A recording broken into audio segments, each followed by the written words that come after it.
சம்பல் fertilisers chemical இந்த பட்ஜெட்டில் வந்து பார்த்திங்கன்னா அக்ரிகல்ச்சர் இதுக்கு நிறையா நிதி ஒதுக்கீடு பண்ணுவாங்க நிர்மலா சீதாராமன். அதனால் நமக்கு வந்து அக்ரிகல்ச்சர் துறையில் நிறையா முன்னேற்றம் இருக்க வாய்ப்பு இருக்குது. சம்பல் ஃபெர்டிலைசர்ஸ் வந்து ஒரு leading urea manufacturer, other chemical இதில் ஃபெர்டிலைசர்ஸ் இண்டஸ்ட்ரியில் லீடிங்காக இருக்காங்க. கரண்ட் ப்ரைஸ் 491 ரூபா. ரிட்டர்ன் ஆன் ஈக்விட்டி வந்து 17.8 இருக்குது. டிவிடெண்ட் ஈல்டு 1.53 இருக்குது. இது வந்து ஒரு அப்வர்ட் ஜேர்னி போயிட்டு ஒரு கரெக்ஷன் கொடுத்து கீழே இறங்கியிருக்கு. ஒவ்வொரு டிப்லையும் வாங்கி அக்யூமுலேட் பண்ணலாம். Debt free company, healthy dividend pay 24.6 இருக்குது.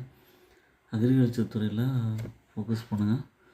எஸ்ஐபி மெத்தட்லாம் ஆட் பண்ணுங்கள். என்னோடய சேனல் இன்வெஸ்ட்மெண்ட் ஐடியா சப்ஸ்கிரைப் பண்ணுங்கள். உங்கள் ஃப்ரெண்ட்ஸ்க்கெலாம் ஷேர் பண்ணுங்கள். லைக் பட்டன் ப்ரெஸ் பண்ணுங்கள். தேங்க்ஸ் ஃபார் வாட்சிங் த